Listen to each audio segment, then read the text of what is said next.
धम्मचक्र प्रवर्तन दिन के लिए तैयार है दीक्षा भूमि। पिछले साल यानी कि 2020 में कोरोना वायरस संक्रमण के चलते धम्मचक्र प्रवर्तन दिन के उपलक्ष्य में किसी भी अनुयायी का दीक्षा भूमि परिसर में अभिवादन के लिए आना प्रशासन की ओर से मना किया गया था। लेकिन इस साल कोरोना का असर कम हो जाने के कारण दीक्षा भूमि पर अभिवादन करने के लिए अनुयायियों के आगमन पर कोई रोक नहीं लगाई गई है। अभिवादन के लिए दीक्षा भूमि में प्रवेश करने की कुछ शर्तें हैं, जैसे कि कोरोना वैक्सीन के दोनों डोज लिए गए हों या 72 घंटों के भीतर के RT-PCR की नेगेटिव रिपोर्ट हो, तभी प्रवेश की अनुमति दी गई है। यहाँ भेंट देने वाले हर अनुयायी को अपने साथ सरकार द्वारा दिया गया पहचान पत्र साथ में रखने की भी सूचना दी गई है। 14 अक्टूबर 1956 के दिन डॉक्टर बाबा साहेब आम्बेडकर ने अपने लाखों अनुयायियों के साथ बौद्ध धम्म की दीक्षा ली थी। उसी दिन दशहरा भी था। इस साल 14 अक्टूबर और दशहरा दोनों एक के बाद एक है। ऐसे में अनुयायियों की भीड़ उमड़ना अपेक्षित है। दीक्षा भूमि परिसर में किसी भी स्टॉल या भोजन दान को मनाही की गई है। देश भर से लाखों अनुयायी इन दोनों ही दिनों पर दीक्षा भूमि परिसर में अभिवादन करने के लिए आते हैं।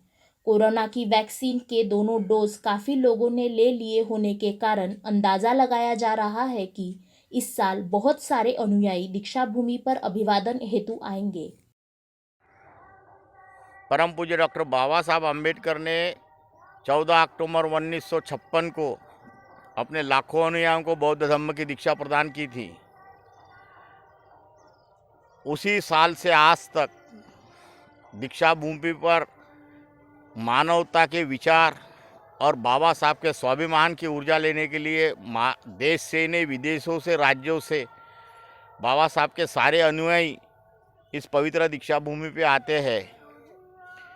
पिछले 2 साल से कोरोना का प्रादुर्भाव देखते हुए स्मारक समिति ने उनको आह्वान किया था कि आप घर से अभिवादन कीजिए, कृपया दीक्षा भूमि पे न आए, आपके परिवार का सेहत का ध्यान रखिए।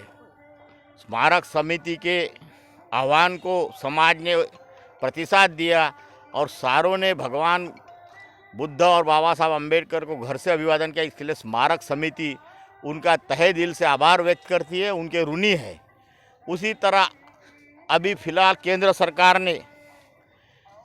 सरकार ने और जो आदेश पारित किया महाराष्ट्र राज्य सहित सारे राज्यों को, सभी ने मंदिर, मस्जिद, गुरुद्वारे, चर्च खोल दिए। उसी आदेश का पालन करते दीक्षा भूमि के द्वार 7 तारीख से खुले कर दिए।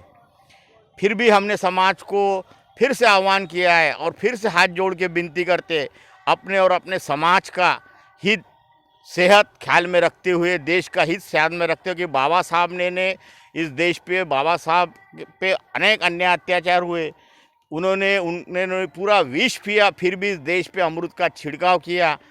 इस सत्यता को कोई नकार नहीं सकता। अपन उसी बाबा साहब के अनुयायी हैं। अपने परिवार का, समाज का हित का, सेहत का ध्यान रखते हुए, देश हित का ध्यान रखते हुए दीक्षा भूमि पे ना आए, ऐसे आपसे हाथ जोड़ के विनती करते हैं। और आप घर से बाबा साहब तथा भगवान बुद्ध को अभिवादन कीजिए। और आ भी गए तो भी दीक्षा भूमि आपके लिए अविरत शुरू रहेंगी। हम आपके सेवा में तत्पर है, हम आपके सेवा के लिए तत्पर है। दीक्षा भूमि के द्वार अविरत आपके लिए खुले रहेंगे। धन्यवाद। जय भीम, जय हिंद, जय भारत।